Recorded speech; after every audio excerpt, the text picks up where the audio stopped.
Hey everybody, how's it going? It is very late at night right now. It is what, like 2 in the morning? Yeah, I can't really sleep. I'm having trouble just kind of closing my eyes and just letting myself go on to the next day. But the year is almost over. It is I don't know, let me check. Well, it is technically tomorrow now. So yeah, December the 29th. The end of the year, the end of 2020 is right around the corner. We're stepping on the corner and moving on to a new year, 2022. And as is tradition, I always do a little Game of the Year video where I lay out my 10 favorite games from the year. I just do it for fun. You know, nobody really watches these, and the level of quality of every Game of the Year video, the level of quality of every single Game of the Year video tends to vary. Sometimes it's just a vlog where I just sit in front of the camera and I just talk, which this video might end up being one of those. But then other ones I like, do a lot of editing and I'm a lot more animated and there's background music and stuff. Um, this one might be a little different. I don't know. There's just been a lot going on in 2021. 2020 was already a pretty rough year for everybody, right? And 2021 is, a slightly less rough year, but still pretty rough, at the time of this recording. For anybody watching in the future, COVID is still a thing. And right now, during wintertime, I don't get any snow where I live. I just get rain. Lots and lots and lots of rain. And so it can get really cloudy and kind of depressing around these parts during this time of year. But then on top of that, I also get a little emotional towards the end of the year because I get really reflective and I think back on everything that's happened. And you get those like fuzzy feelings and emotions from Christmas and New Year's and spending time with family and stuff. Obviously, we already had the Christmas celebrations, opened up the presents and enjoyed it. Now the family's gone, and I'm gonna meet up with another side of the family for New Year's.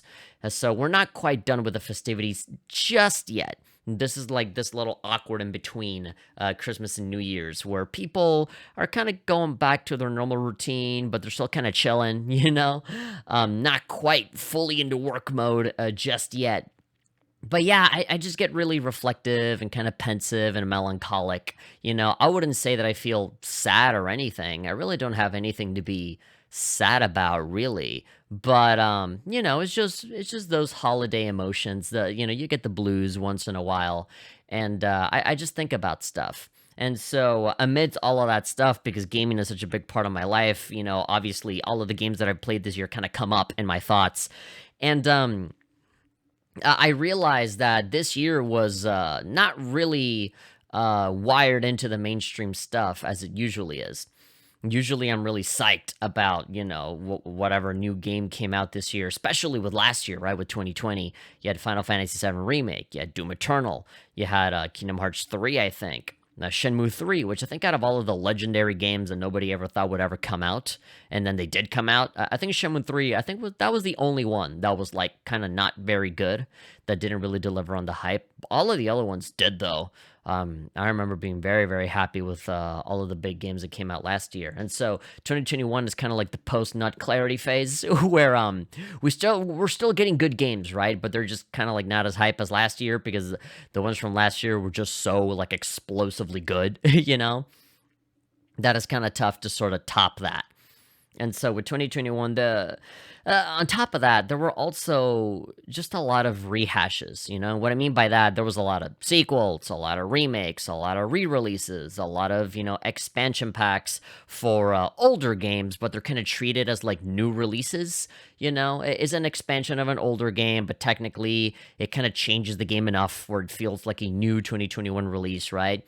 As games get older and as games kind of move on to this like all digital kind of thing, and as games become into services more than actual games, it's very difficult to look at new stuff and pay more attention to an older game that gets some big ass update, right? Or some big expansion pack for some MMO, right? We have Final Fantasy 14 and Walker, and I know that Elder Scrolls Online got a really big thing. And Phantasy Star Online 2 got new Genesis and stuff. So they're just a lot of big, big, big games that just get big, big, big updates, right? And so they might as well be a new game at that point. And so technically that counts. So yeah, not a lot in terms of new, genuinely new things or new IPs in the mainstream side. But when it comes to indie games, I think the indie market definitely killed it this year. I think if there's anybody that deserves an award, anybody that deserves any acknowledgement or celebration, ironically, I don't have anything resembling an indie game on my top 10 picks, but I do have a lot of honorable mentions that are equally as good, and a lot of them are indie games because all of the good, original, creative ideas that actually introduce something new, a lot of it was indie titles. Indie titles that inevitably will, gain notoriety and probably be copied to death by the big mainstream people that don't have an original bone in their body because they're too afraid to lose money, right? And this year was also the year of, calling out big giant companies for being horrendously bad towards their employees. And so, yeah, 2021 was a very melancholic year. A lot of ups, a lot of downs. Even down to the final few days of the year, I'm seeing like a bunch of controversies and depressing things that make me never want to make a YouTube video ever again. Make me want to disappear off of the internet forever, right? Really, really make good with what I said on my taking a break video before I kind of hungered for more self-expression and ended up making videos again, even though I said that update video was probably going to be like my final one. I ended up coming back because I just love doing this too much. But yeah, in the spirit of staying tried and true to my melancholic feelings right now, and the strange fuzzy feelings that I have about talking about video games, the thing that I'm so passionate about at 2 in the morning when I can't really sleep, I think this is just going to be a simple vlog. And even if I do a lot of cool, awesome editing, nobody really watches these videos anyway, and my channel isn't that big.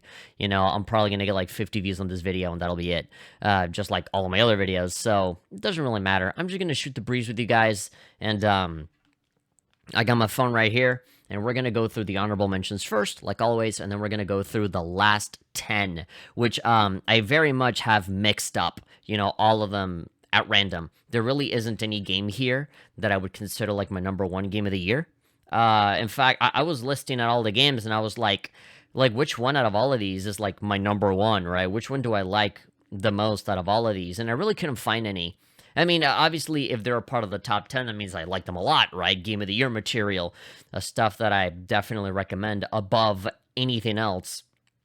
But I don't know, nothing really stuck to me in a big way. And in the same way, it was definitely unlike last year, where last year I was fucking struggling to see what counted as number one game of the year or not, right? I think I was like in between like Doom Eternal and Final Fantasy VII Remake? I don't know. I can't even remember what I chose. I think I went for Final Fantasy VII Remake. I have no idea. Oh, no, wait. I think I went for, like, Shin Megami Tensei Strange Journey Redux.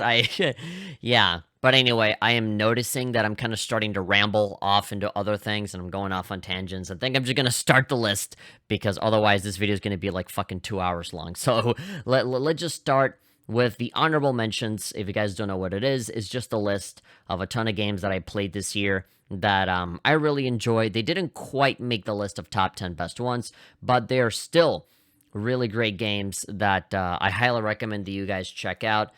Some of these are older games that got re-releases that I just barely played this year, and so I'm technically counting them, or whatever. As I said before, right now the industry is having an epidemic of just re-releases and remakes and sequels and not a lot of original stuff, unless you're an indie game developer, in which case, thank you. You're keeping this industry alive with your creativity and your willingness to try something different. But here we go. The first game on my list is Yakuza Like a Dragon. This year, I know it came out like a couple of years ago, but this year they had like a special PlayStation 5 version that has an English dub that's actually really, really good. And obviously it runs a little better on PlayStation 5 and it loads faster. It's a wonderful game. Highly recommend it. We also have Mario 3D World on Switch, plus Bowser's Fury or whatever. Anodyne 2, I think, got a re-release. Mortal Shell, The Caligula Effect 2. I don't think it came out yet here in America. I ended up playing the Japanese version, so that's what I'm thinking. When I'm thinking about Caligula 2 and not necessarily The Caligula Effect 2, the American NIS America localized version. I don't know. Diablo 2 Resurrected. I enjoyed it, playing it offline on my own. I know it got like some online issues, but hey, so whatever. I don't play online, so I don't really care. Psychonauts 2, never thought that game would come out, and it did, and it's pretty solid. It's about as good as the first one. Stride. Stride is a pretty good VR game. It's essentially like Mirror's Edge in VR. Very simple, has like 2 or 3 game modes. Definitely seems like an early access kind of game. But I can definitely see that game getting a lot of updates and getting better over time. You like, do parkour and climb up walls and jump and stuff. It's cool. It's really cool. Might make you motion sick. It didn't make me motion sick, but I had a great time. Atelier Ryza 2 is the next one. Galgun Returns, which is technically an older game, but it is a new release here in America. It's basically the PS3 and the Xbox 360 version of Galgun 1 that we never got over here. It was a Japan exclusive. And so they remastered it and they brought it over here. So for us, it's new, but it's technically a super old game. Resident Evil 8 Village, very, very good game. But I ended up liking a different Resident Evil game a whole lot more, and we'll get to that with our top 10 list. Neo, The World Ends With You. I don't necessarily want to acknowledge and talk about every single game in detail on the honorable mention list, because we're going to be here forever if that's the case. I actually have a lot to say about every single game on here, but the biggest one, I think, out of all of these, and probably it'll come as a shock to most of you, that Neo World Ends With You did not even make the top 10 list. And that's because after the honeymoon phase of playing that game once, and then playing it twice, and then getting the post-nut clarity of, oh, wow, it's a sequel to my favorite video game ever. And then I'm playing it, like a third time, and really getting into the nitty-gritty details. I've been working on this really big essay for Neo The World Ends With You, and I've been seeing, like, just a lot of stuff in it that I really have a problem with. A lot of things that I really don't like about it. And it's gotten so bad that I just really, it's one of those games where, like, at the time when you first play it, it's great. But when you go through it a second or a third time, you kind of start to think twice. Some people call this game a masterpiece, and that is great. I disagree. And this is coming from a super ultra mega fan of The World Ends With You.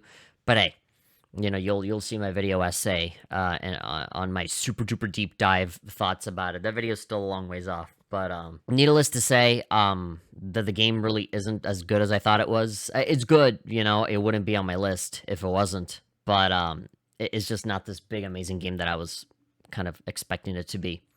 The next game on my list is an indie game, Toem. Really cute, really charming, super short, but a really awesome game about picture taking in this black and white cartoon world. Death's Door is basically Hades with a bird, and it's awesome. Highly recommended. Garden Story, kind of Stardew Valley-ish, little grape man, doing gardening stuff with a storyline. Little Nightmares 2 is Little Nightmares 1, but more of it, and it's still really good. Returnal, a surprise PlayStation 5 hit. I was fully convinced that game was going to suck. When it came out, turns out it's fantastic. Dodgeball Academia, another indie game that's really great, awesome art style, is basically like a Scott Pilgrim cartoon. It has the writing of a Scott Pilgrim book. And they have a really awesome take on taking dodgeball and making it into like this action RPG. It's really awesome. It's really, really creative. I highly recommend it. Another one of those big indie games that kind of give me hope for humanity. Ghost and Goblins Resurrection, which is, fine. Bravely Default 2 is pretty good. Puyo Puyo Tetris 2, the same as the other one, but more story and different stuff. I thought it was fun. It Takes Two, a lot of people love It Takes Two. I thought it was okay. I didn't think it was this big amazing thing. It's basically like a family movie that got turned into a video game that you can play. People praise it because there's a lot of like ADHD people that can't play more than one thing for more than a minute, and so they compliment how there's always like different little activities that you can do in this like co-op game. I thought it was fine. It seemed like what it is, right? Like an anthology, like a compilation of like little Mario Party mini games that you do while a story is happening at you. And that's fine, right? It doesn't have to be anything more than that. But I don't know. Game of the Year worthy, I don't know. It's good, but I don't know if it's that good. Monster Hunter Rise is a game that I would say is, a little better than It Takes Two. It still has that co-op element, and I would say it's a little bit more fun because it focuses on one thing, But yeah, the monsters were cool, and, it's on Switch, and, the first thing that people said is just bitch and moan about wanting a PC version, so now you have the fucking PC version, and now people are just quietly playing Monster Hunter in peace.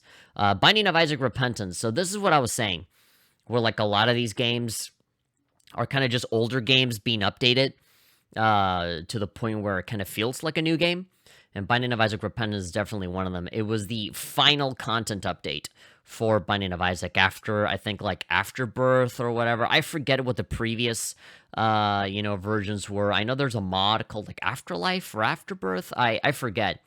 There's a mod that's very, very well, known and respected. That sounds very similar to one of the official updates, Afterbirth and Afterbirth Plus or whatever. And a lot of people said that like ruined the game for them. I didn't really know what they were talking about. To me, it just felt like normal ass Binding of Isaac. But then again, I'm not an expert. And so with Binding of Isaac Repentance, they were kind of like, oh, there's like 100 new items and 100 more dungeons. They did this big, massive expansion that would be like its final one forever. And, I mean, the game still gets updates, but it's like balance patches and stuff like that, bug fixes and whatever, no content, right? And so this expansion was essentially advertised as a brand new game that you could pay for. And I played it on release, and it's amazing. I love it a lot. I think there's no greater send-off to the Binding of Isaac than with that update. I thought it was really great. And I'm still playing it now, and I'm still finding new stuff all the time. Oddworld Soulstorm was also pretty good. Pretty much the same as the classic Oddworld games with Abe or whatever. Shin Megami Tensei 3 Nocturne Remastered. A lot of people kind of crapped on that remastered. I actually liked it a lot because they added new content, like new difficulty modes and Japanese voices and stuff like that. And English voices too, but I prefer the Japanese voices. And I like the easy difficulty where, like, if you die, you can just come back to life. Because like that, I can just enjoy the game instead of, like, torturing myself with hyper difficult, fights and stuff. And I've already played through SMT3 before, right? And so this was just a chance for me to look at alternate endings and stuff. Chivalry 2. Sleeper hit that one. That one, a lot of people don't really talk about Chivalry 2, but it seems like it's pretty popular and pretty beloved by a lot of people. Final Fantasy VII Remake Intergrade, again, just an expansion with the PS5 version and stuff. Really great stuff with the Yuffie DLC and whatnot. There's more story, and I think it serves as a pretty good transition onto the next part of FF7 Remake. Guilty Gear Strive, another really cool fighting game. Not quite up there with what I wanted, and obviously not a lot of characters. I don't really feel like I'm gonna love Guilty Gear Strive until all of the DLC comes out, and they have, like, Guilty Gear Strive Revelator 2 or Revelator 3 or something. When all of the content has been released for Guilty Gear Strive, and they're not gonna add anything more, then I can really assess the game with everything that it has, and then say if I really like it or not. But for now, it's a good start. Wretched and Clank Rift Apart, as much as I fucking hate and despise modern-day Ratchet and Clank, it's a pretty nice-looking game. I mean, it pretty much saves itself on visuals alone, but nobody ever really comments on the gameplay, nobody ever really comments on the story or anything. People just say, it looks like a Pixar movie, like every single fucking Ratchet and Clank game that comes out, right? People always say that every time. Even back when it came out on PS3, right, with Tools of Destruction, people would say that even back then, with PS3 graphics, and they're still saying the same fucking shit today. So yeah, Ratchet and Clank has just reduced itself to just the game that looks really pretty, and that's kind of it. But content-wise, it just kind of blows, for me, at least. Lego Builder's Journey, I ended up liking a lot. Legend of Mana Remastered, I like a lot. I played that game since, like, PlayStation 1, right? And I just love seeing that game just be fully reworked. Scarlet Nexus, turns out that game was pretty good. Monster Hunter Stories 2, specifically the PC version. I know I just, complained about people complaining about no PC version for Monster Hunter, but for me, who loves Japanese RPGs and ended up liking Monster Hunter Stories a lot more than regular Monster Hunter, I ended up appreciating the PC version of Stories 2 a lot more than the Switch version, which to me, like, it felt like I was playing the game in slow motion the entire time. Skyward Sword HD, again, new game. It's same game, but just newer. If you want to play the game with buttons, if you're one of those bitchy people that just can't handle motion controls that really aren't that bad, they never were that bad in the first place, you can just play it with buttons and stop crying and just play your fucking Zelda game. The Great Ace Attorney Adventures, this one is really great because, it's an older game that already had fan translations and stuff, but, it's on Switch now, and it has both games integrated. It is not two separate releases. It's one entity with two games that you can play on there, and it's awesome. Obviously, I have prior knowledge of it because of, the notoriety of that one Phoenix Wright game with Sherlock Holmes in it that never came out, and it got a fan translated, and you can play it if you had, like, a hack 3DS or whatever. But, yeah, it's out now, officially, and it's good. I highly recommend it. And of course, it's remastered for Switch. It doesn't have the same 3DS graphics. The Idolmaster, Starlit Season. You got. I love me and my anime girls, and like with Blue Reflection, Second Light. That's another one. Final Fantasy 14 and Walker. 2021 was definitely the year for Final Fantasy 14, right? I think this is the year where they beat out World of Warcraft in popularity. A lot of popular streamers started playing Final Fantasy 14, to which then their fans started playing Final Fantasy 14, and that's where the game kind of exploded, right? It exploded in the same way that Minecraft exploded, right? Just popular YouTubers, popular streamers were playing the game, and so now their fans are playing it. And now there's videos about it, and there's like reviews and video essays and about Final Fantasy 14 and interviews, right? It's just the word of mouth ended up making the game explode. Plus, it came at the perfect time with Shadowbringers and then Endwalker and stuff. So, yeah, it's a big MMO doing what big MMOs do, which is to just grow and explode and get really popular. And I started playing it, and I love it. It's probably one of my favorite MMOs. This is coming from a guy that has played World of Warcraft years ago, and then when I played freaking Elder Scrolls Online. I love Elder Scrolls Online, but I think I like Phantasy Star Online 2 better. And even with Phantasy Star Online 2, I think I like Final Fantasy 14 just a little better. And they're all great for different reasons, right? But I think out of all of the MMOs that I've played, I think I like FF14 the most, and a lot of it is due to the story and the music and the soundtrack and the fact that they keep making all these expansions, and the fact that Square Enix are now on the receiving end of all this popularity. Then that Final Fantasy XIV is just going to keep living on for a long, long, long, long, long time now, right? I feel like, it's not a thing that you can take lightly, right? To be called the MMO that beat World of Warcraft, right? I feel like they're going to take that seriously and just keep making expansions upon expansions for years to come, right? And keep building on the story and stuff. I really don't think they're going to be like, well, that's the end of the story. That's it. We're shutting it down and moving on to something else. I really don't think that's going to happen, especially now with like half the planet playing this game. But yeah, the next game that I have on the list, I got a few left. I'm almost done. Riders Republic is another one. Tales of Arise is another one. It won Best RPG at the Game Awards. I wasn't expecting that. But yeah, I like Tales of Arise a lot. It's pretty different from other Tales of games. Where Get It Together was okay. Diablo 2, I think I already have Diablo 2 right at the top of the list. I accidentally wrote it a second time here in the list. Lost Judgment is also another one. I know I mentioned Yakuza Like a Dragon here. Lost Judgment is basically like if you just want Yakuza to be the action game as it was before, as opposed to an RPG, then you can just play that. It's about a cool lawyer dude. Super Monkey Ball Bananamania was fun. Pokemon, Brilliant Diamond and Shining Pearl. That's like the one game that everyone is playing right now. I can't go like one day without seeing some like 5-hour live stream of people binging through Pokemon and stuff. But yeah, it caught on pretty damn fast. A lot of people like it, and I like it too. It's all right. Axiom Verge 2 was also pretty damn good. Halo Infinite, I'm playing through that right now, and it's fun. Melty Blood Type Lumina is a game that, it's kind of grown on me, but I kind of hated it when I first played it because it just has a lot of auto combos, and it's really simple. I very much, I'll tell you this, even with the game growing on me and I'm liking it a little better now, I still prefer the original Melty Blood. Like I'd rather like the PS2 game, right? Like Act Cadenza or whatever. Like I'd rather play that than to play like even a minute of Type Lumina. If you give me like just both games, the original Melty Blood and Type Lumina, I would get the original. Like the Steam version that you have with like all of these characters and stuff. I think that's miles better than Type Lumina. But at the same time, that might be a little unfair for me to say because they're not done putting out like their DLC characters, and they're gonna have like balance patches and newer versions like the original Melty Blood. There's gonna be like 4 or 5 other newer expanded versions of this game down the line, right? And this is just barely version 1, so it might be a little crappy of me to kind of tear it down right now. But as it stands currently, I enjoyed it, but definitely not my favorite. I think the original Melty Blood still kicks its ass. Type Lumina definitely has the visual aspect of it down pretty pat. Obviously, it just looks like an anime. It looks like you're just watching like a Fate episode or a Fate movie, or I guess a Tsukihime movie in motion, with you playing it as a fighting game and stuff. It looks great.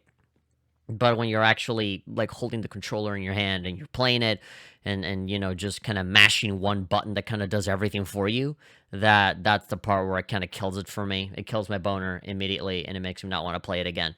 And so yeah, I very occasionally come back to it and every time I'm like, ugh. But recently I've been playing it on Switch and it's kind of I'm kind of, you know, seeing the nuance of it a little bit more, but I'm mostly having fun just going through the story mode for all the characters, and that's kind of it, you know. But hopefully with newer versions, it's a little better. But anyway, I've been recording what for like 30 minutes, and that was just like the honorable mentions. So I'm gonna go ahead and just roll out my 10 choices for Game of the Year 2021. So I have all of these mixed. Again, you know, even though I'm gonna eventually end on one game, it's not technically number one. I don't really have a number one. You know, they're all just kind of, you know, cool games that I recommend that you play. And I'm not really going to talk super in depth about any of these because, again, these are all just sequels and expansions and just newer versions of things that you already know. So, you know, I don't really need to explain it a whole lot. You know, if you know what these games are, then you already know that you like them, you know, to begin with. But yeah, most of these games are just title of a game with a big fat number right next to it. And if you like the other games that had a smaller number next to it, then chances are you're going to like this newer one just as much, right? And so I'm just going to fly through these, honestly. I don't really have a whole lot to say that hasn't been said already about these games, so I'm just gonna blast through these. So the number one game that I have on here, so I'm gonna go from 1 to 10. I'm not really gonna count down because again they're all just kind of mixed.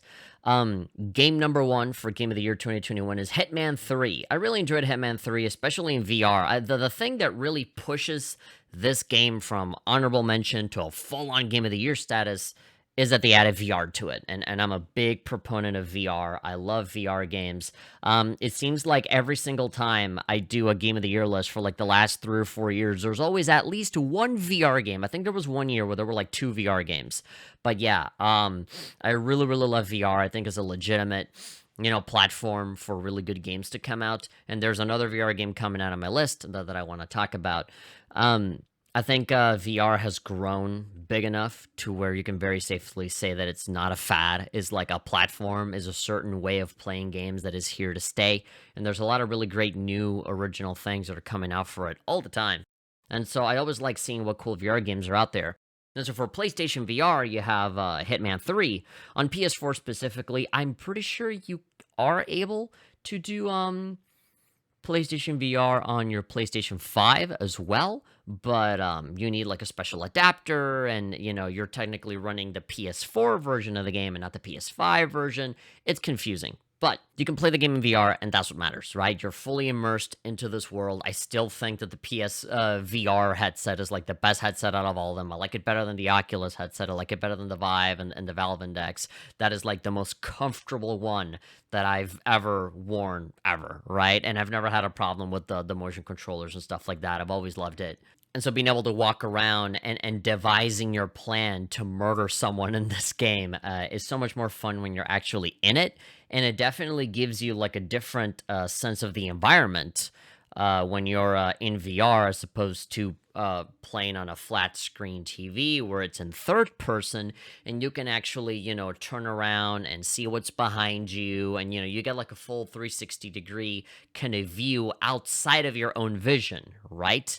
And so that kind of makes the game a lot easier when you play through a lot of it in VR and you're thinking about it on those terms. And then you play it on a flat screen TV and it's like, oh shit, I can see so much more, right? I can see the guy coming there. I can see there's a guy over there. I can see there's a camera there. And in VR, you kind of have to like actually like physically turn, right? It's a lot more, I guess, realistic and a lot more tense, right? The only crappy thing about it is that I'm pretty sure you can only use the controller. You can't even use like motion control wands or whatever, which I think is kind of a missed opportunity. But yeah, graphically, it's beautiful. All of the maps are ginormous and amazing. And you can play through all of these handful of maps a million different times to always find different ways to kill someone. And just walking around and being a part of that environment is really cool. One of my favorite parts is that you can also play Hitman 3 and then play Hitman 1 and Hitman 2 at the same time. If you own those other games, you can kind of just transfer all of those maps over to Hitman 3, and so you have all of those graphics and mechanics, and I'm pretty sure you can do the VR stuff as well. On the Hitman 1 and 2 maps through Hitman 3, right? And so it's just really great. I think it's just the pinnacle of Hitman.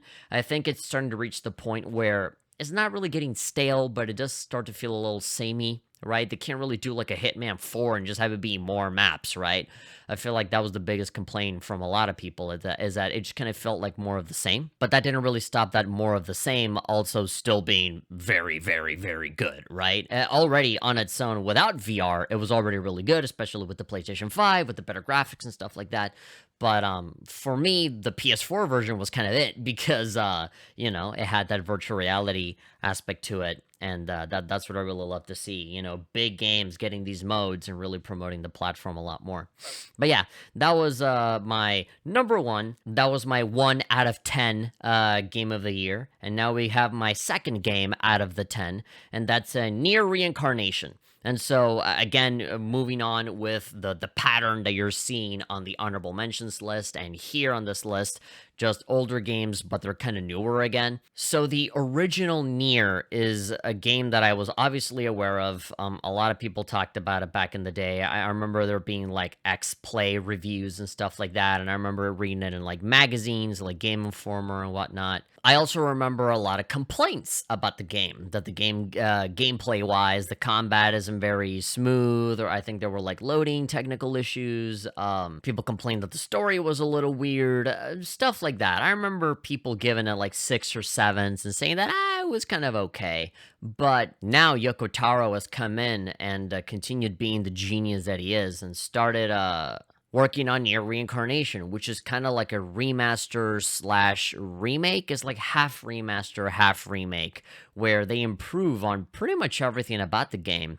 Gameplay wise, I'm pretty sure the graphics are a little better. The music is remastered, I'm pretty sure. Maybe it isn't. I mean, they could have fooled me if it wasn't. The story is still as horrendously depressing as it always was, and they changed the protagonist, obviously, to make it look more like a Nier Automata character, which was the original character from the Japanese version. Over here in the American version, we got this like weird shirtless buff guy, simply because I'm pretty sure there were like shareholders or publishers saying that, the American audience like big buff male dudes, we want a badass on the cover of the box, so just do that. And so, the game developers made this entirely new character just to fulfill that, which I thought was really weird.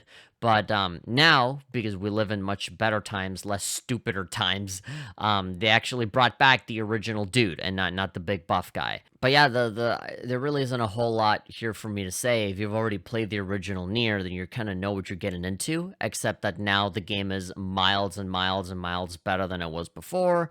It's a little less glitchy.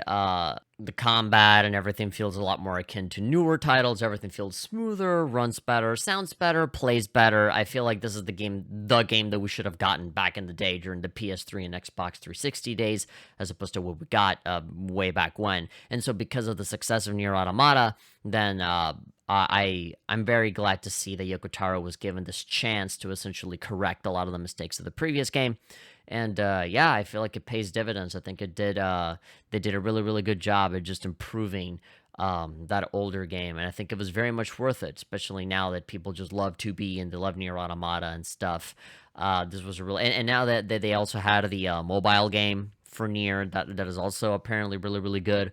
So yeah, everybody is just completely Nierified, and Yoko Taro is responsible for, making all of these games be really good, and I appreciate it. I feel like there are a lot of older games that can benefit from getting like a glow up, right? Both mechanically and visually. And this is definitely one of those games that deserved a second chance, and it certainly got it. And yeah, people love that game now, and I'm really happy for that happening. All right, moving on. So my third game of the year goes to Ys 9. So we're continuing our love for the Ys franchise. As you guys all know, I got a review copy a while back for Ys 8, Lacrimosa of Dana on Nintendo Switch, having known pretty much nothing about the Ys series as a whole. I that was my very first Ys game, Ys 8 was.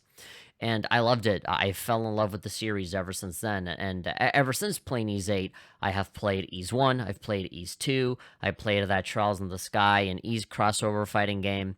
I've played a bunch of Ys over the years ever since playing Ys 8, and I just think it's wonderful. I really like it. It's another banger series by Falcom. If the Legend of Heroes wasn't good enough, Ys is there to be just as good, pretty much.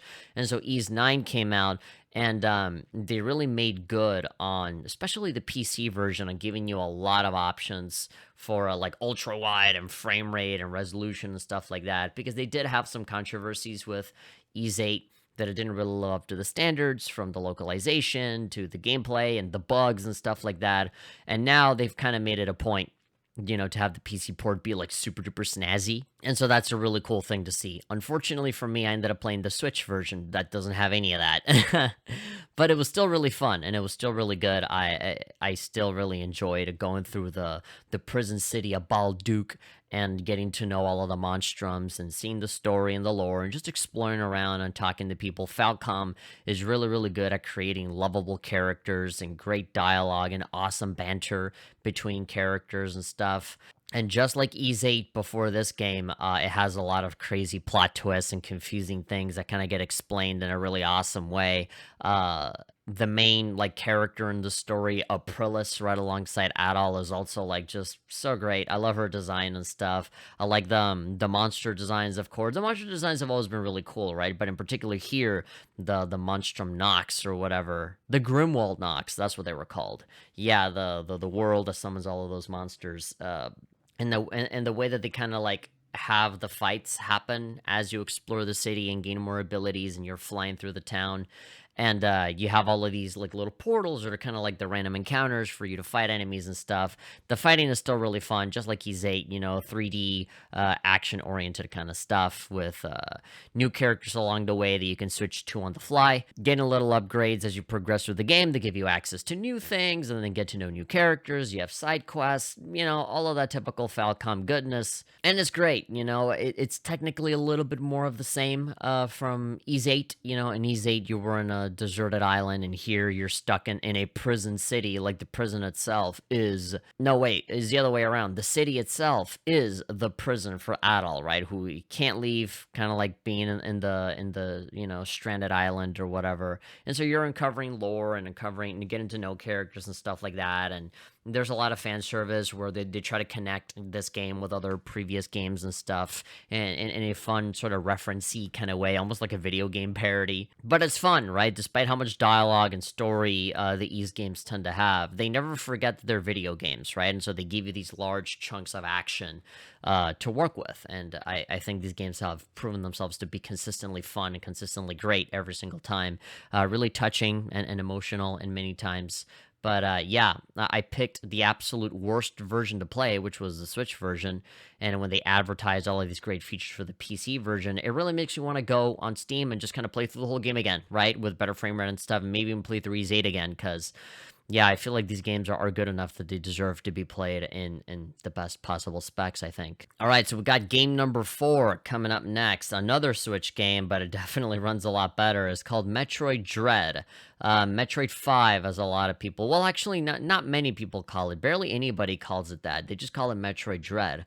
But yeah, it's technically a sequel to Metroid Fusion, and it's fantastic. It runs amazing, whether on a Switch or on an emulator. No matter what way you're playing it, it's still a tried and true Metroidvania. Of course, it's Metroid. It's the granddaddy, the creator of the term Metroidvania. Metroid and Castlevania, obviously. So it's really funny to call Metroid a Metroidvania, because that's literally the game that created the term. But yeah, I mean, it is what it is, right? You have a big map, you explore everything, and there's a bunch of obstacles and doors that you can't open, so you go back and explore other areas and beat a boss that is going to give you some big awesome upgrade or item after Samus loses all of her upgrades, and so you get all of it back, and that'll give you access to all of the stuff that you were stuck on before, right? For me, my point of reference is more Axiom Verge. As much as I love Metroid, I was always more keen on the Prime games, Prime 1, Prime 2, Prime 3, Metroid Prime Hunters on the Nintendo DS and stuff. I was never super duper invested on the 2D ones. I know that people think that Super Metroid and Metroid Fusion, all of the Game Boy Advance ones, basically, people peg those as like the greatest games ever made, and I don't disagree with them. It's just kind of not my style. And I've always just preferred loading up the GameCube and just playing Metroid Prime. And then you have this whole thing with AM2R, right? The fan-made Metroid 2, reimagining that ended up getting taken down by Nintendo because then they came out with Samus Returns. And Samus Returns is basically like the beta version of what Metroid Dread ended up becoming. It's literally like proof of concept of Metroid Dread. And so that game on 3DS was really, really good, and I'm seeing a lot of that same goodness here in Metroid Dread, but with nicer graphics and different upgrades and newer stuff, and obviously like more elaborate cutscenes with big bird aliens that won't stop talking until they get killed.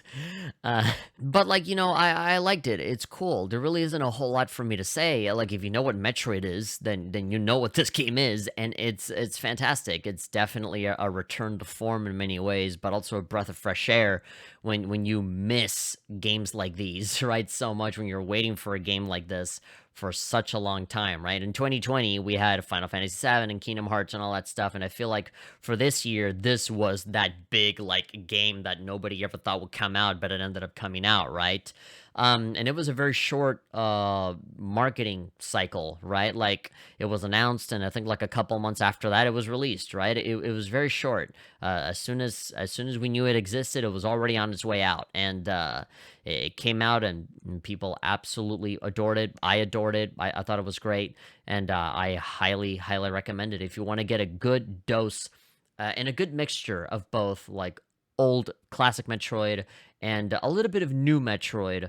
Then I highly recommend it. If you're waiting for Metroid Prime 4 like I am, this is certainly going to be a game that will help you pass the time a lot better. Not only that, but I really like the 3D graphics. I usually hate it when like primarily 2D games go into 3D because I think depending on how good or bad you do it, certain games can completely lose their identity and look like crap, like those like fucking like King of Fighters, like King of Fighters 14 and stuff. But not with Metroid. With Metroid, it still feels like Metroid. It still looks like Metroid. The colors are still very reminiscent of like the old Game Boy Advance games. The environments are really cool. Samus still looks like Samus, It doesn't lose its identity, which is something that I was very, very afraid of. When you make things 3D, it can just go bad in so many ways.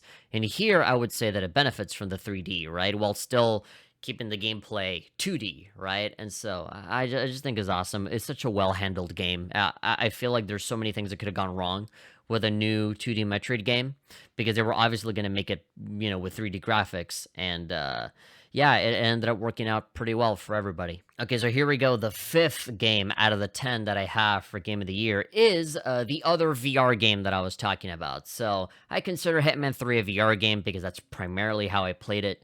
But then I have this other VR game for Oculus Quest 2. This is the game that ended up dethroning Resident Evil 8. I initially had a Resident Evil 8 Village on the list, and I brought it down to honorable mention because Resident Evil 4 VR came out, and I ended up enjoying that much more thoroughly than I did Resident Evil 8. No disrespect to Resident Evil 8. I love that game too. But with 4, despite how many different versions of Resident Evil 4 that I own, I have it on PlayStation 2. I was going to say GameCube. I actually don't have it on GameCube. I have it on PS2. I'm pretty sure I have it on PC. I think I had it on Switch. I think there was like a phone, like mobile phone version that I had. It's been on every single platform. Resident Evil 4 has been ported fucking everywhere, and I think I have like 5 or 6 different copies of it. But ironically, I've never really made it past like the first few hours of it because I've always considered the controls to be really annoying.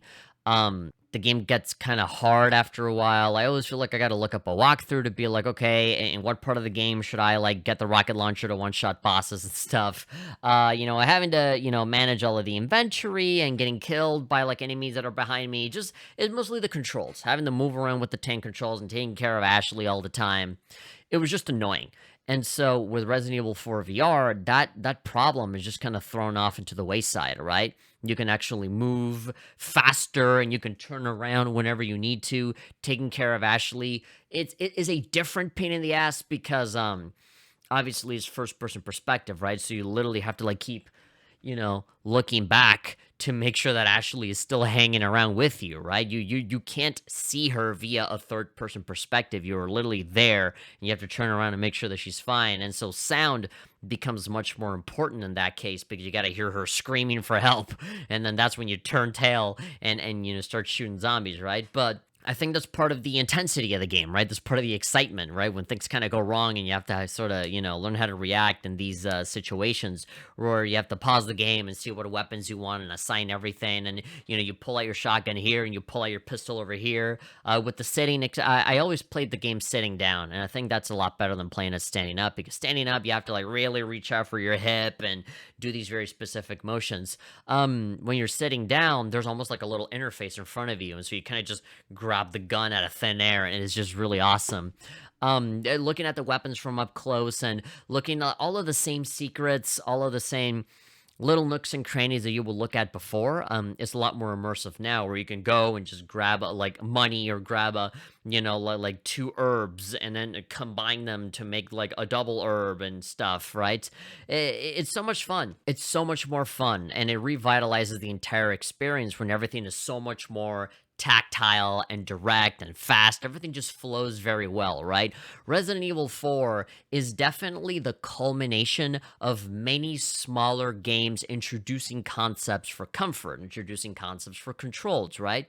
There might be Resident Evil fans out there that just got into the Oculus Quest and just barely started playing VR games right now because of Resident Evil 4, right? And you are, for the very first time, you're seeing all of these things with the controls and the grip button and being able to like juggle the items and how you turn around and stuff. And you might think that's like a first, right? It's like, oh wow, Capcom and the people that made this, they're geniuses for coming up with this, right? And you might give credit to Resident Evil 4, where maybe it might not deserve it because there's so many other smaller games that have come out since the beginning of VR that have slowly improved the comfort and the accessibility and the way that you control guns and stuff like that in games.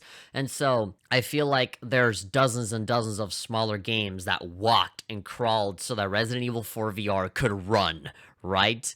And I think that's a great thing, right? Because they definitely could have put out Resident Evil 4 VR in an earlier state, right? They could have ported it like years ago, like 3 years, 4 years ago, right? Maybe when the PlayStation VR came out, that could have been a launch title, right? And it would have been far more basic and a little bit more clunky than it is now. And so, as I was saying before, pretty much every single game on this list is either a remake or a re-release or a sequel or an expansion or a newer version of an older game that is so different that it might as well be new.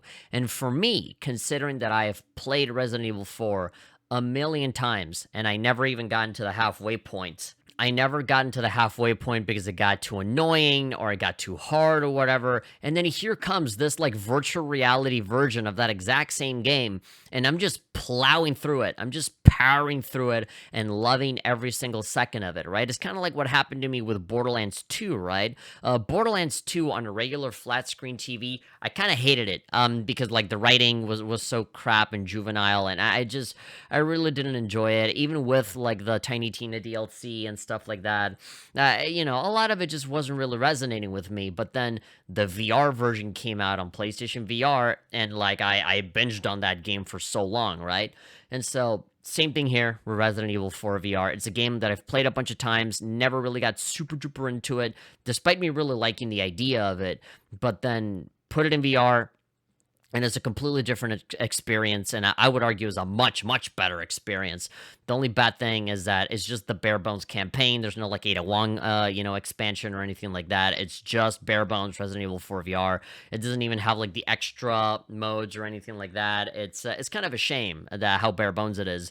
But for what is there is fantastic, and I think it's worth considering that like its own new release, because for me and my experience, it completely revitalizes what it means to play Resident Evil 4 in VR. It completely changes what it means to play a game in VR, like a big campaign in VR. It changes what's possible and stuff. It's great. Yeah, it made me into a guy that knows about Resident Evil 4, but never really beat it, into somebody that beat it pretty fast because I just enjoyed it so much. And I honestly plan on playing it again. VR games in general are just getting so much better now, and RE4 VR is definitely proof of that. I love it. It's great. It's such a joy to see these games come out and be so beloved, and that's like kind of that sells units and stuff, right? I just hope that one day people stop calling VR like a fad and actually get over the fact that there are great games that can come out of the platform. All right, so game number 6 on my Game of the Year 2021. Again, it's technically an older game, a very, very old game that came out recently over here in North America officially, and then it got its big expansion pack, a la Final Fantasy XIV. It's Phantasy Star Online 2. And so it's not just Phantasy Star Online 2, it's the new Genesis version of PSO2. I would argue that they should have just called it PSO3. But I guess Pso2 is in and of itself like a big brand that they don't want to let go of, so they just called it Pso2 New Expansion. And you can still technically play the original Pso2, right? You just gotta like reach a certain point into New Genesis to get access to the older stuff, and that's fine. And even if I didn't have access to the older stuff, I'm kind of okay with the new stuff because it's just so cool. I love the graphical, facelift. I love that they start you off with like a new story. All of the different classes are still there. You have these big monsters. There's a lot more open world. It definitely feels like a big advancement from what you had before, where it's a lot of going through menus and selecting your level and loading and teleporting to places. And here's a lot of like very Xenoblade-esque kind of gameplay where you like physically walk to many different places in this very open world kind of style. And it's just the same tried and true PSO2 as always, right? With its crossovers and lottery cards and equipment and their economy or whatever, where you sell and buy stuff and all that, and the social aspect of it. I love it. I think it's great. There really isn't a whole lot for me that I can say that hasn't been said already about the original PSO2, right? I think the only downside is that you don't have any immediate access to the original PSO2, which is something that I, really want to get back to as soon as I can. The thing with MMOs, especially with that Final Fantasy XIV and me liking Elder Scrolls Online, is that you never have enough time for so many games, right? So like, you play it for a little bit and then leave it for like a few months and then come back and you forget everything, so you have to relearn everything. But for PSO2, especially with New Genesis, it's always such a joy. It's always been such a happy experience for me to just run around and exist in this world. And best of all, it's free. You can just go on Steam and download it and you're good to go. So if you're curious about it, then I highly recommend that you download it and just give it a whirl, because I certainly love it every single time I log in. I just wish I had more time to be able to log in. I wish I was just immortal and just had all the time in the world to just play every single MMO ever. I wish I didn't have to sleep. Okay, so now for my 7th and my 8th game of the year, I'm gonna sort of, shove both into the same kind of segment here, because they're both Atlas RPGs, or I mean, technically Atlas properties, right? Shin Megami Tensei and Persona 5 Strikers. Shin Megami Tensei 5 to be precise. Yeah, so Shin Megami Tensei 5, I think out of all the games that I really freaked out about, games that I really, really, really, really, really, really wanted to play this year, there really wasn't a whole lot that was hyped for me, because I explained myself already. The one game that really stood out for me was definitely Shin Megami Tensei 5, and it came out, and I loved it. It's pretty much a Shin Megami Tensei game, right? You have all of your alignments, you have all of your moral stuff, well, not really moral stuff, dialogue choices that kind of lead you to the path of the team that you're going to end up, joining for order or chaos or neutral or whatever, right? You're the Nahobino with, your regular high school student and this other god that you fuse with to be like a cool like proto fiend or whatever. There's a lot of demons to fight. The recruiting is also really, really fun. The characters are kind of basic, but that's kind of normal for Shin Megami Tensei. They're not as like deep, and you don't really get to know them as well as, say, like in Persona games. But they fulfill their roles just fine in being like the representative of a certain moral alignment or whatever. The graphics obviously have a big facelift from Shin Megami Tensei 3 Nocturne, and obviously Shin Megami Tensei 4. It looks nice. The only criticism that I would really have is that it just runs horribly on Switch. As much as I'm okay with 30 FPS, it doesn't really bother me seeing frame rates that are less than 60. But it is a little inconsistent. It kind of dips and goes up and down and stuff, and it is a little difficult to manage after a while. The game does get a little routine of just kind of exploring the open world and then, letting the story advance whenever you want to. It's for a game that takes like a more open world, Breath of the Wild kind of way of doing things, it's actually ironically kind of linear and very simple as well. There really isn't a lot of super complex stuff here that you haven't already seen in other games, but that doesn't mean that it's not fun. It's very, very fun, especially I think the combat right alongside its music. It's still as enjoyable as it has always been. I think is both a good thing and a bad thing that it kind of just provides what I was expecting and wanting, but it doesn't really do too much to do different things other than the graphical facelift and the voice acting and all that stuff. All of the big new stuff comes in the production value of it all, as opposed to the content and the story, right? I get the feeling that if there's ever like a Shin Megami Tensei 6 or some other kind of spinoff, like Strange Journey 2 or something, that they'll probably, get really comfortable with the new graphics and then, focus more on better stories that are better told with better characters and stuff like that. Hell, there might be a newer version of Shin Megami Tensei 5, right? Like a re-release with a new expanded, map or whatever. And that's probably where they're gonna, do writing improvements and whatnot. But yeah, I love it. It's a Shin Megami Tensei game. It's a Japanese RPG, true and true. You fight demons, you recruit them, you level up. You occasionally talk to other characters so that you can do order and chaos stuff, but that's pretty much it. Kind of like Metroid Dread. You were waiting on it, you knew what you were expecting, and you get what you knew you were gonna get, no more, no less, and that's okay. And then you have Persona 5 Strikers, which is us pretty much the complete opposite, right? It's essentially Persona 5 2, right? It is a sequel following up from the original Persona 5, not Persona 5 Royal, the original Persona 5. And it's essentially like this weird like road trip kind of game where, you're back as the Phantom Thieves and you're out there fighting shadows and changing hearts and all that stuff, but it's done in this Muso style where you're basically just one guy versus a million shadows and you're fighting them in the typical Warriors kind of game, right? Persona Warriors is what this game is. But it has the added elements of all of the RPG stuff, right? Where you can recruit demons or personas. You can recruit all of these demons to fight with you, and they have their abilities and their strengths and weaknesses. And right there on the fly, you can just switch to all of these monsters that you can then use to exploit weaknesses on the enemies and do all-out attacks and work with the environment to do special, moves and other different kinds of attacks. Of course, you can switch to all the different characters. You can play as Anne and Ryuji and Yusuke and all of these people. Obviously, Morgana.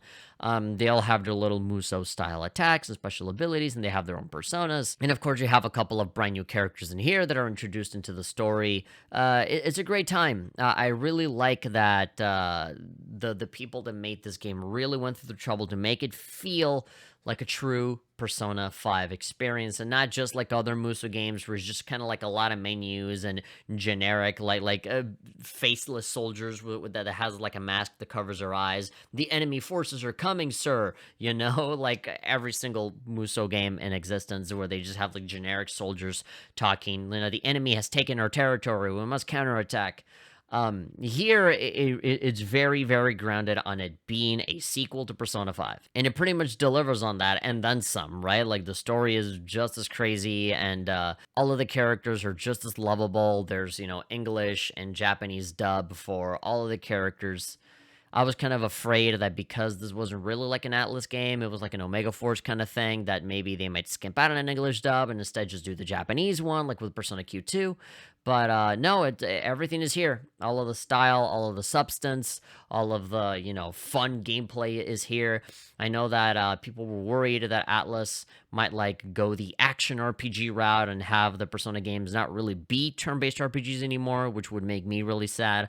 But I think this is a good alternative. Have like sort of spin-off-y kind of stuff, be more action-oriented, kind of like how, Sega has the Yakuza series as an RPG, and then you have Judgment as the action-based stuff. Having like different avenues instead of just changing the thing altogether. But I'll be honest, because of my time playing Persona 5 Strikers, if there's a Persona 6 that ends up playing like Persona 5 Strikers, then I would not have a problem with that at all. That was still really fun. That still had some RPG elements where you had to think about weaknesses and stuff like that. It wasn't like super mindless, just hack and slash stuff, right? It still had its its deal. It still had its nuance here and there, and you could still. I'm pretty sure. Could you fuse demons? I'm pretty sure you could also fuse demons. There was a Velvet Rune and everything. I'm sorry, my memory is a little hazy on this game. It's been a while. This game came out back in like February, and February feels like forever ago. But yeah, the game's wonderful. If you love Persona 5 like I did, I think Persona 5 was my game of the year when that game came out. And Persona 5 Striker seems like more of that, but in a very, road trippy kind of way, with Ann Takamaki wearing skimpy outfits, just how I like it. My number 9 game of the year game is No More Heroes 3. So again, is another one of these where the details might be really brief, because there really isn't a whole lot to say that hasn't been said already about No More Heroes 1, right?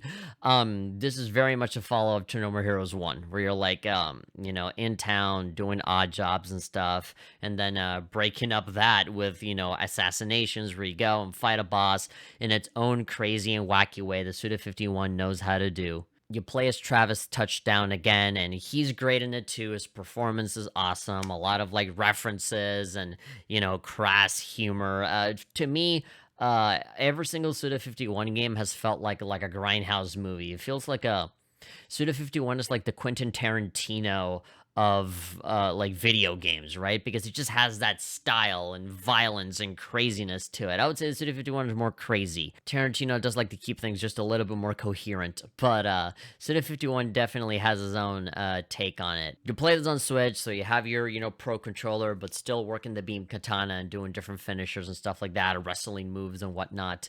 The music, that little melody, da da da da da da da da da, all of that is still there. Everything that you know from the original Nintendo Wii No More Heroes that everybody fell in love with, all of that is here. It's really strange to call this No More Heroes 3, because this to me feels more like a No More Heroes 2 than No More Heroes 2, right? To me, this feels more like a follow-up, kind of going back on that Wii game, and definitely not like Travis Strikes Again, right? Which that one to me felt like a No More Heroes 3, but it didn't have the big number on it, so it didn't count, and a lot of people didn't really like that game, even though I liked it a lot, for different reasons. But yeah, it is what it is. We got an actual No More Heroes 3, and it's awesome. There really isn't a whole lot that I can say without me sounding like I'm just reviewing No More Heroes 1 all over again, right? Just do odd jobs, have funny writing with funny characters, kill a bunch of bosses, and it gets crazier and more, over the top every single time. And if that's fun for you, then I recommend you check it out. And I really do want you to check it out. It's a game that's worth supporting for sure. Okay, and then I have my final Game of the Year game. Game of the Year number 10. And that's Deltarune Chapter 2. I was really struggling, saying like, should I like add other games on here? And I have that same struggle as always, right? It's like, oh, I really should put Yakuza Like a Dragon on the Game of the Year list. But it's like, the game came out technically in like 2020. And, it's like just like a PS5 version. Is that really the excuse that I want to give? And then I was thinking maybe like Toem or like Dodgeball Academia, but those games were a little too small and they weren't as like big, as much of a big deal as these other games. I don't know. I was just kind of struggling. And then I remember that Deltarune had a new chapter this year. And even though that's not a new game, I can kind of get away with, Pso2 New Genesis, right? And Resident Evil 4 VR and Hitman 3, where you can technically play Hitman 1 and 2 on all of these, right? And No More Heroes 3, which also feels like, a sequel to like a Wii game, just a lot of near reincarnation, right, as well. It's like old game is new again, right?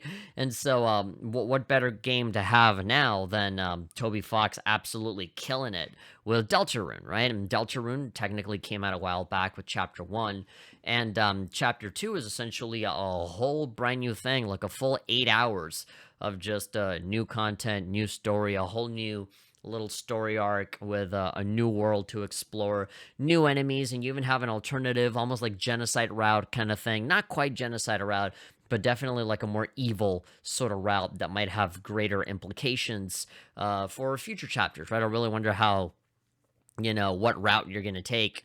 I really wonder how that's going to affect future stuff, you're definitely going to want to keep your save file at hand so you can transfer whatever you did onto newer stuff. But yeah, it was a blast. I really, really liked it. Toby Fox's creativity is still back at it again, right? I said this before about Deltarune Chapter 1, right? Where I said the fact that Deltarune is just as good as Undertale. I still think that Undertale is better, and I don't think you can really enjoy Deltarune as much without playing Undertale first. I feel like this game is heavily dependent on Undertale existing, and you haven't played it at least once before going into Deltarune. But they still kill it, right? I feel like Toby Fox making Undertale was not a fluke, right? It was not a thing that he kind of did on a whim and he got lucky and, oh, that one game was funny and that one game was cool. No, he proves to everybody here with Deltarune that he is capable of making new characters and new stuff and new writing in different situations, right? That are still really funny and well written. And the guy has like a team of devs now, is not just him alone making everything like how we did it with Undertale. Now the dude has bigger dreams, right? And bigger stuff to do. And I think like his hand is a little fucked up. So like he can't really like, program or draw as much as often anymore. So he's kind of just sort of telling people what to do. And apparently things are going very well for him. Obviously he wants to be very detailed with this kind of stuff. So I'm sure it's harder for him to like tell other people how he wants to do things instead of him just doing it himself. But at least for Chapter 2 is concerned, it ended up, doing very, very well. I really liked all of the animations and the music is awesome. All of the characters in you from Chapter 1 are being further developed in Chapter 2. And it adds another layer of complexity and awesomeness from like the cool bosses and seeing them in different situations from all the different routes that you can take. And by routes, I mean like the one route, right? Not really there really isn't a whole lot that you can do in terms of variety of different alternative timelines and stuff like that. You pretty much just have the Snowgrave route and that's it. And even that is not something that you can kind of just do like a dialogue choice, right? It's kind of like the Genocide route where you really have to know what you're doing and then do it on purpose, to kind of start doing those things. You kind of have to look it up on the internet. But yeah, it's fantastic. It's great. If you've played Deltarune Chapter 1, then you really should play Chapter 2 because number 1 is free. Number 2, you can play it very easily on PC or Switch or whatever. I have a full playthrough of it on my channel where I played through it on one sitting, full 8 hours. I think the last time I did that was when Bayonetta 2 came out on Wii U, and I played that in one sitting. It's a really charming game with, some of the stuff from Undertale and then some. It's really great seeing Toby Fox still be creative and still be funny and not really retread a bunch of old stuff, but rather creating new stuff that people end up, referencing later on. Yeah, it makes me super duper anxious and excited to see what Chapter 3, 4, 5, 6, and 7 are like. And I really want to pay money for these games now. I always feel bad when I download and play these games for free, because I feel like Toby Fox needs all the budget that he can get so that he can just safely make these games. And, I had to take all the time that he needs to make these be good. But there you go. That in a nutshell. That was 10 games that I thought were Game of the Year worthy. Obviously, there's a lot more games that I played. Those were on the honorable mentions, and even then, I'm sure I missed out on a whole bunch of others. But I get the feeling that a lot of these are going to be just re-releases and retreads and rehashes of like older stuff. So yeah, if you wanted a game to be mentioned, then there really is no point because it's probably some older game that you already know you like. So what's the point of me acknowledging it? But yeah, hopefully you guys enjoyed this long, rambling video where I just talked very casually about these games. And yeah, hopefully 2021 at the very least ends well for you, at the company of your family or your friends or whoever. And let's bring on 2022. I know that things have been a little, not great, right? For me and for a whole bunch of other people, we still got COVID going on. Politics are always ruining everything. I'm seeing content creators just leave and leave forever. I myself took a pretty hefty break on my own, right? And I might take another one as well.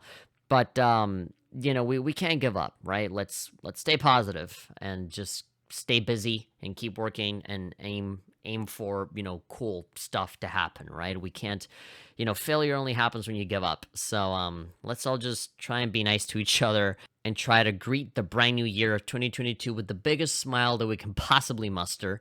And yeah, let's all just try our best, all right? And let's hope that, there's actually like newer, more interesting games coming out. Because of what I did this year, looking back on older games, catching up on older stuff, and looking at the indie scene, I'm definitely going to be keeping a much more careful eye on indie games and seeing all the new stuff that's going to be coming out from there. I know that Omori is coming out on Switch, so I'll definitely be checking that out. That's just one of the games that I really want to, like, I've never played Off. I really want to play Off. One Shot, I've never played One Shot. But yeah, there's just so much great stuff that I really, really want to look at that come from like one-man teams and stuff. And considering that I want to make my own game someday, and I'm very much in the works of like learning Blender and learning Unity and, doing some prototypey kind of stuff in RPG Maker, I think at the end of the day, my game is not going to be an RPG Maker. I think I'm better off learning Unity and then taking that knowledge for, using that knowledge for other games down the line. But, yeah, and I also want to do like big video essays and stuff. I should definitely do like a separate video for New Year's resolutions and stuff, but certainly I have big plans that don't involve me like being on camera all the time, right? A lot of it is just going to be me just sort of quietly working and learning new things. As you can see, I have a new microphone, and with this new microphone comes with a brand new, like, mixer box, the Focusrite Scarlett, and that comes with, like, Ableton, and so that's, like, music software that I can learn how to use for my own music, and so, yeah, and having this microphone certainly helps, so there's a lot of stuff that I want to work on, but a lot of it just sort of takes time. It's not really something that I can just sort of fart out in a few days, right? It takes weeks and sometimes even months. But when it comes out, hopefully you guys like it. And yeah, when the next year ends, I'll come back with another video where I talk about my favorite games and stuff. Despite all of my inconsistencies, despite me just kind of coming in and out of making videos and in and out of streaming. Sometimes I stream daily for like 2 weeks and then I leave and don't come back, and then I come back again, and all of you guys are still watching. So yeah, I appreciate you guys dealing with my crap constantly. I really do appreciate it. Thank you so much. And the internet is kind of a scary place right now. So I don't know for how much longer I want to keep, being visible, like on camera, and just kind of speaking my mind. I think a New Year's resolution is definitely going to be on the side of like just laying low. A lot of laying low and just kind of scripting out what I say, and then just say that and leave, and just not really being super, how do you call it?